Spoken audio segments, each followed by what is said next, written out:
Last month I made around $5,000. 8 months ago, I had to sell my car because the engine broke down and the repair was more expensive than was the car originally. My family, even my girlfriend told me that this is not working, just go back to your 9 to 5 job. Did you try to make money with anything before copywriting? Dropshipping, affiliate marketing. I made like 20K with NFTs. I lost it all, and after I went with just copywriting. I landed 2 clients and I think I was like in heaven, and I was the G, like landing the first client. What is the best outreach method? The best outreach method is like, All right, Benjamin, what is going on? You must be one of my earliest students, man. I remember we were probably in HU together way back then, weren't we, dude? yeah. So I found you there. So I was Yeah. there like for 2 months and nothing worked. I was really pissed. And I found you there, your wins. I checked your YouTube channel. And after I came home from France, I just bought your course. So I think I was in the first 10 people who bought it. Yeah, I think you were, bro. Damn, that's crazy. So you were in HU for like 2 months, and then you Yeah, okay, I see, yeah. I see. So, what happened this last month? What was kind of like your highest revenue month? So my last month I made around $12,000. Yeah, man, good stuff, good stuff. So, um, that's kind of where you are now. And what has that been like allowed you to do? Like, how has your life changed since you've been able to get that 12K a month? I mean, my life changed a lot because right now I created my company, so now I have to deal with company stuff and tech stuff. So most of the copywriters think that like they need to start, they start making money, and after they just need to create the company. So I wasn't really working legal for like almost 2 years. Mm. So just now I have my company. So as Tate said, make money first, and after you can deal the tech stuff. Yeah, exactly. I find it really funny because sometimes I'll upload a free course and people will be like, but how do I do my LLC and my taxes and stuff? And I'm like, man, if only you knew, my brother, because you ain't even made your first dollar yet. You got to get through the problems in order. But no, I definitely feel you there, man. I'm actually dealing with something very similar, but on like a different scale, obviously. Mm. So, lawyers, accountants, going to the bank every couple days, you know what it is. Yeah, for sure. We met. But how has it changed for the better? I mean, more money, more problems, of course, but Yeah, I mean, it changed a lot because like 8 months ago, I had to sell my car because the engine broke down and the repair was more expensive than was the car mm, originally. So I just sold it and I was without a car, and now I was able to buy back my car, and we will move out soon with my girlfriend to Romania, to a bigger city. So mm, it changed like almost everything. awesome, but you were able to change where you live and basically like Yeah. So my whole lifestyle. mm. Oh yeah, man, nice, real nice. So that's kind of like where you're at now. What was it kind of like struggling? Because I know that, man, like, I've known you for a long time. I consider you more than just a student. Like we've been boys for way back when. Yeah. What was it kind of like the struggle? Like I know you were trying to make it happen with Tate, and you were trying to still get clients for like you've been in the game for like a year, 2 years now. In December will be 2 years, something Yeah, like that. 2 years. So my biggest struggle was like I was barely speaking English, so that was the first problem.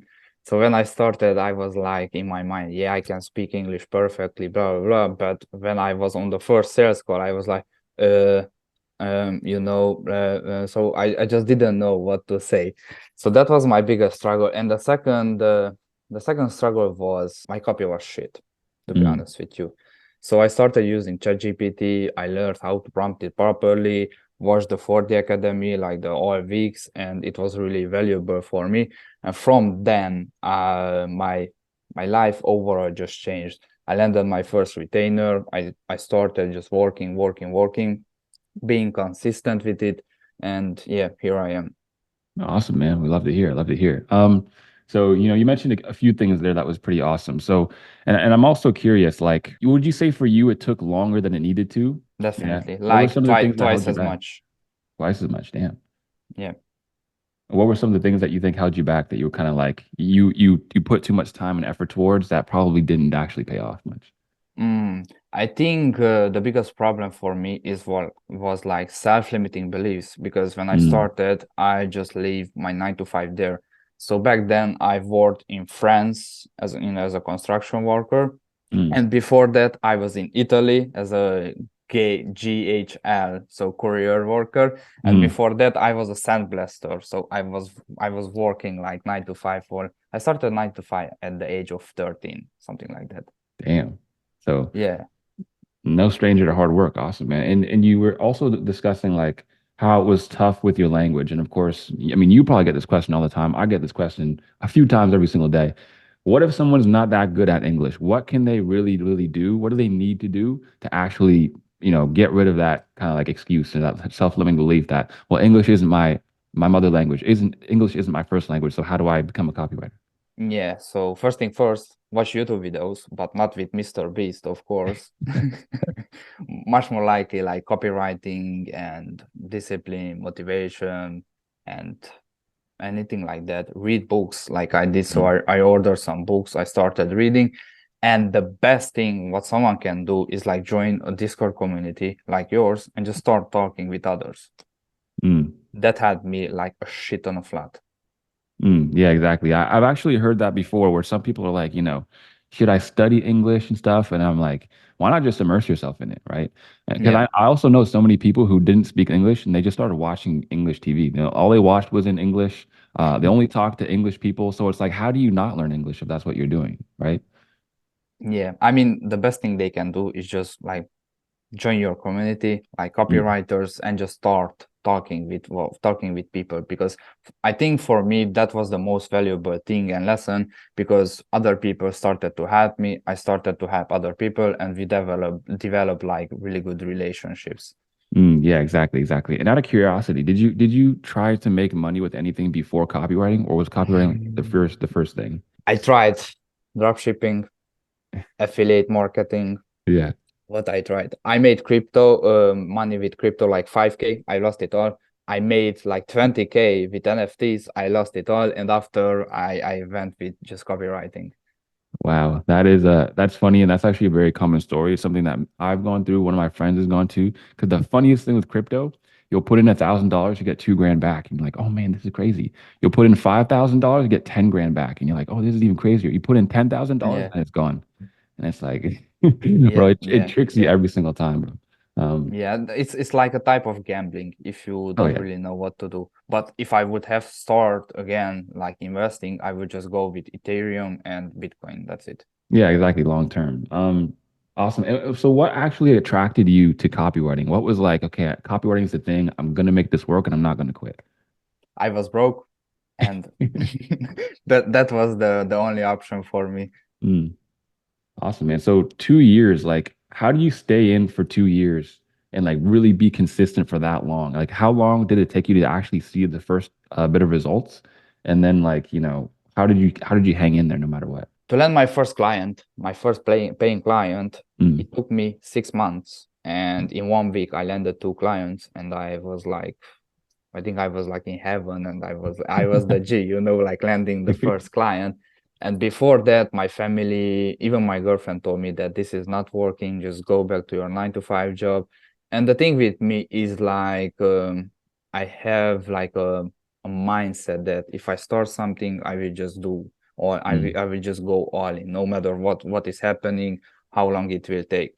So most people, like I got like a shit ton of DMs asking me that how long did it take you to land your first client or achieve 10K per month? And I'm like, if I tell you, will it change your situation? Mm. Like it just doesn't make sense. If you even it doesn't matter if it's 3 years or 5 years. If you Mm. make it, you make it.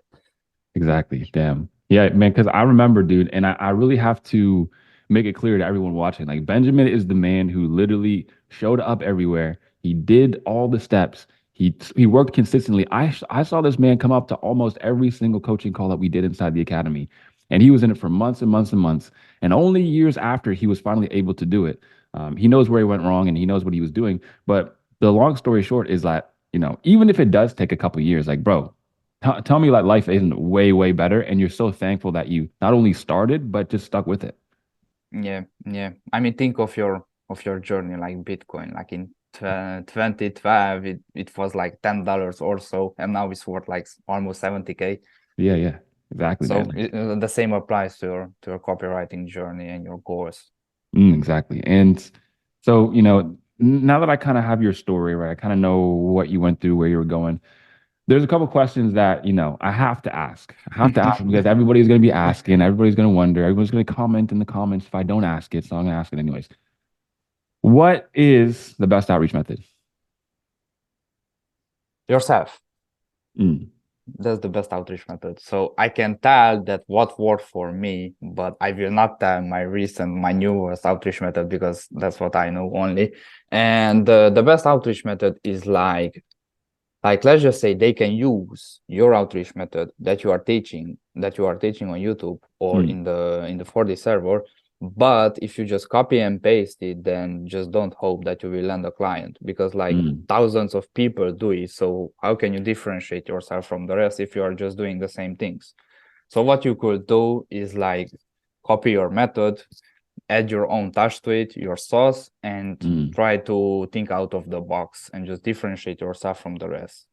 Yeah, yeah, exactly. See, everybody's looking for like a new outreach method, but the funny thing is that, it's still the same shit, bro. Like Yeah, even since we were back in HU, what did they teach? Like cold emails, right? yeah, Dude, people still land clients with cold emails today. They just don't do the, three sequence, I'll get your free gift for you type yeah, of yeah, it's just a template that's overdone. So it's like yeah. new ways to do an old thing will always beat, whatever kind of new ways people are trying to come up with, right? Yeah, yeah. I mean, if you really want to land a client and you are consistent and you are hardworking, just do what I did. So it took me like 6 months to land a client, so a Mm. nine-figure client, and I provided like 8 free values: VSR scripts, sales pages, emails, captions, and so on. Yeah, exactly. And that's something that I've been learning as well. Is what's really getting people clients like who haven't had them before and only been copywriting for like a month or two is to forget how can I create an AI bot who's gonna Yeah, send yeah, out 1,000 emails a day and all this like it's garbage. Just forget that. Go with how do I make so much value for somebody that they're like, holy shit. yeah, Like I don't yeah. even need this stuff, but this dude's basically working for me for free, so I might as well just have him on. Yeah, exactly, exactly. I mean, I even have like a framework that they can follow. So first join the 4D Academy, and there you have like homeworks, lessons, and you will give like a homework that write 3 emails, and you choose a prospect, write 3 emails for them, and you can Mm. just send them as a free value. So you are doing your homework, you are improving as a copywriter, and you are also outreaching at the same time. Exactly. Yeah, yeah. Two killing two birds at once. Best Yeah. way to do it. Yeah. And I even tell my students that I'm like, and some of them, the crazy part, man, some of them write copy just like off the top of their head. They don't even have a business or a prospect that they're writing for. And I don't know about you. I did the same mistake when I started. But if you're listening to this and you're doing that and you're like sitting down at a blank screen, you're like, okay, let me write something for a business. Um, yeah, yeah, not the best, right? You're gonna want to write for a business because it gives you confines to work inside of. Yeah, yeah, exactly. I mean, Sweet man. you can't really write copy to an imaginary product. Yeah, it doesn't even make any sense. It's nonsensical. And so now that we have like kind of the outreach method out of the way, what is the best niche? What is the best niche for copywriting? I mean, like you said, like millions of times, the best niche is like what you choose and what you have experience in. So I went with the dating niche because back then I was like pretty I was doing pretty well, like the dating stuff. So I didn't have problems with that. But most people start with the fitness niche.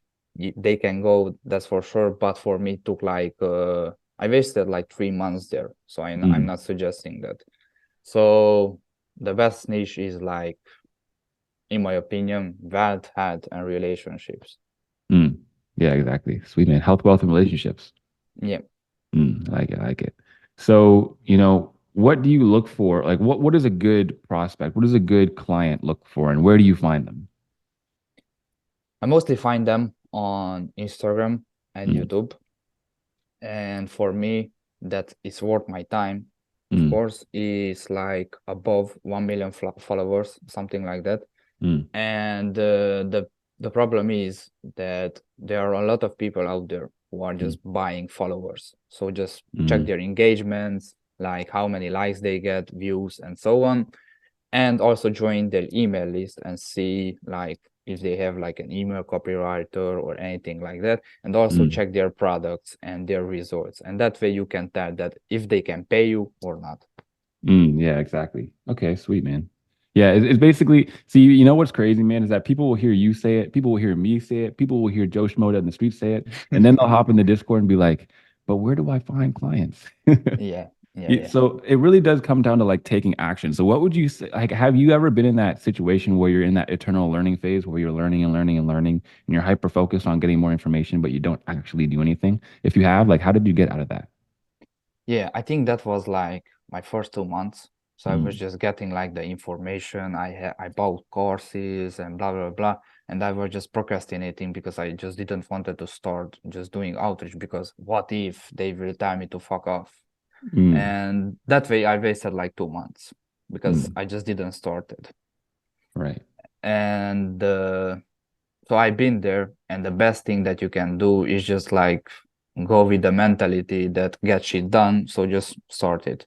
And I want you to tell me a little bit about your highest paying client so far. So what does that look like? What does the workload look like? And kind of like what did you do to get them? Yeah, so my current or the last month, highest paying client, it was like 4 or 5K, Mm, and we did like daily emails. So like I can write an email in like 20 minutes. mm, So you can imagine like daily emails in 20 minutes. So one day, 20 minutes, and like a couple of sales page and landing page optimization, like headlines and things that we can improve, and also like 5 Facebook ads or something like that. Yeah, so really not that much, right? No, so if I would say like how much I worked in a week for that client, I would say eight 8 hours in a week.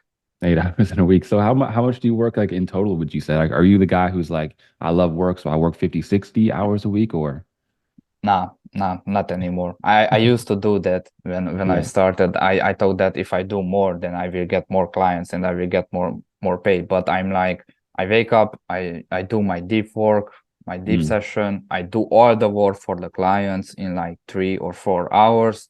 So that's the deep focus hours. I finish the work, and after like I work like 2 more hours before after I came home from the gym, and that's it. Like doing mm. outreach, posting on Facebook or anything like that. Damn, sweet man, sweet. So that's your highest paying client. You know, you've come a long way, 12K, and you've been at it for years. Um, Yeah. and my next question is like, what are some of your top lessons for copywriting? Either the ones that help you the most, or maybe even the ones that you've learned recently for copywriting. Like, what are some ones that you learned that made you go like, damn, that really changes the game for me? Before I joined like the 4D Academy, Mm, I had like a couple of clients, but I couldn't deliver because my copy was shit and I was just using AI. And as you can imagine, just purely using AI for like a business is not like a really good idea. mm, So I joined the 4D Academy in like 3 months. My copywriting level went from like 2 to around 7, 8% out of 10. mm. So Sweet it man. was like a really game changer for me, like all the lessons and everything, taking notes, watching the videos, and also showing up to the calls. Yeah, yeah, exactly. That's a big one as well, showing up to the calls. And what would you say like is the top copywriter misconceptions or mistakes that beginners make? Like, I know there's obviously a ton, but is there something that they do where like almost all of them do, and it's like, oh man, when you do this, it really kills the copy. Mm, just purely focusing on AI and Mm, not making edits. Like, let's just say they say, here's my idea, make an email out of it. That's not mm, how it works, in my opinion. And also other mistakes that copywriters do is like we mentioned earlier, writing for an imaginary product. yeah. That's a really big mistake. And if I really had to say another one, that would be just, I don't know, not showing up to the course and not taking like feedback seriously. So like, let's just say they show up to a call and people will say comments on their copy. They are not Mm, saying it because your copy is shit, because obviously it's shit, because if you're starting out, they are saying because they want to help you, they want to mm. improve, help you to improve. Yeah, yeah, exactly, exactly. And something else that I find copywriters do when they're beginning is they try to submit copy that is good or won't get critiqued. So they either make it from a template, so they take the template and they basically don't change anything, or they just Yeah, use AI and make AI write most of it. So that most of it's not really theirs, which kind of defeats the purpose of doing the feedback, right? When you're getting yeah, feedback, you want to make sure that it's the copy that you actually write and you actually bring in. So I tell people like, dude, before a coaching call, like 30 minutes before, 1 hour before, write like 2 or 3 emails and like send those in. Like they don't have to be super polished, they don't have to be super crazy because when you make it just rough around the edges, I get to actually see where your head's at, what you think, and then obviously I'm going to decimate your copy. Like that's just the bottom yeah, line. But yeah, just like Benjamin says, that's the good part about it. And it's like other mentors say, once the words are on the page, they're not actually yours anymore. So don't feel like your ego's in it. Don't get hurt by it. It's just to help you get better. exactly, exactly. It doesn't need to be perfect. And to be honest with you, even if even a 5 and 6 out of 10 copy can bring like millions of dollars. Yeah, exactly. In the right system, especially because when you have a huge client or a client with tens of thousands or hundreds of thousands of people on their email list, even a decent email is going to print cash, right? A great email obviously is going to do better, but a decent email is still going to do really good.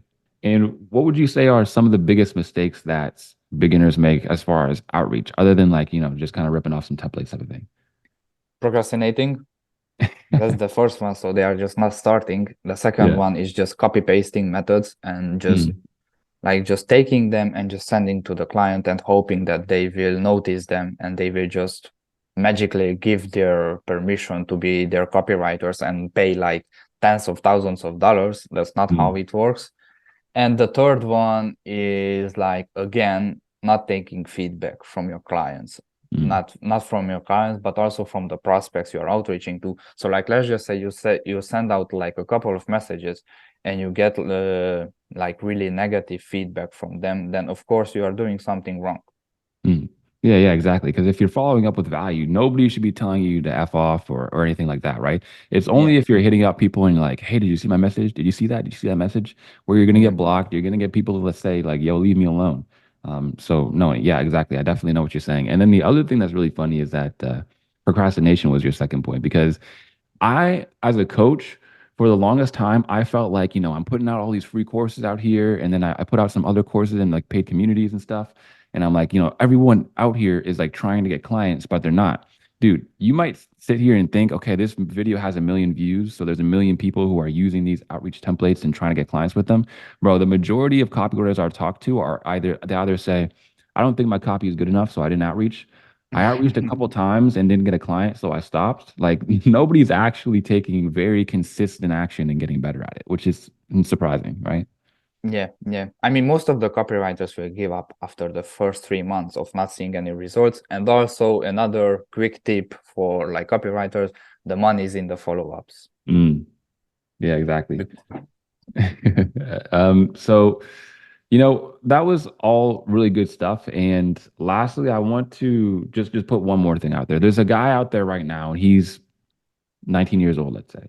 And he's been outreaching for a couple months and he's been learning copywriting. He's been really, really, really trying. And he knows that he needs to make this copywriting thing work. Like it's now or never. What is some of the advice that you might give him to boost his spirits and also just get results as quick as possible? I mean, to get results as quick as possible it's not like really magic. So it's really up to like how consistent you are. So if you are just consistently outreaching like for 3 months now and you are reaching out to people like consistently, then sometimes you need to have like luck and also good timing. So maybe today is not your day, but maybe tomorrow someone will respond back to you like positively. But if you give up now, then of course they will not respond to you because you haven't reached out to them. Mm, So that's my overall how I see this. And also, if you don't have clients, then I will focus like 70% on getting clients and 30% of just improving your copywriting skills. yeah, exactly. There's always people who say like, and of course it's not wrong. Like there's different methods of thinking, but people are like, no, you have to get really good at copywriting before you even start outreaching. And there's Yeah. other people who are like, you have to understand the basics, but once you get a client, now you're able to really get good, right? I'm kind of like more of that. And that's kind of like relating back to what you said, right? Yeah, yeah. I mean, you will not really make money if you're just writing words on a Google Doc. Nobody will pay for it. Yeah, exactly, exactly. And the other thing that you said is just like, showing up. Showing up is really a huge part of the battle, right? Yeah, And it's like Tate said. He said one time that all you really need is to get lucky on one day. And if you show up every single day, then you have the best chances of getting lucky. But yeah, if you miss a day, then that could have been the day that you would have got lucky, but you missed it yeah. and now it's gone. Yeah, yeah, yeah, exactly. I mean, I think about copywriting and getting clients like it's just going to the gym. So when you start, you are not jacked or anything like that. But if Mm, you're just constantly going for like 1 year, 2 year, of course you will look like a type of like a bodybuilder if you're doing the right things. So just think about like that. So of course you will not land your first client in like 1 month or 2 months, maybe even 3 months, or like I did in 6 months. But if you show up and you will not give up, then you can become like a bodybuilder of copywriting. exactly, man. It's definitely worth it, man. We got guys out here who are doing 3 reps of bench press and then like, oh, my chest ain't big yet. It's crazy. But yeah, man, Benjamin, it was awesome talking to you, brother. That was super valuable, and I'm sure everyone in the comments is gonna let us know. So why don't you let the people know where they can find you? I mean, I have like Instagram that I'm not really using it just for prospecting, but what I'm Yeah, using is my personal Facebook account. sweet. And what's that? I will link. I You'll will link send it? it to Yeah. you. Yeah, and you can link it in the Sweet, description man. if you want. Down in the description if you want to follow up with Benjamin, see what he's posting these days, follow up with him. Anyways, guys, that's it for today. And of course, I'll leave some videos on the screen that you can watch now. That's it. And thanks, Benjamin. Peace. Peace. Peace. Awesome, man. Good job.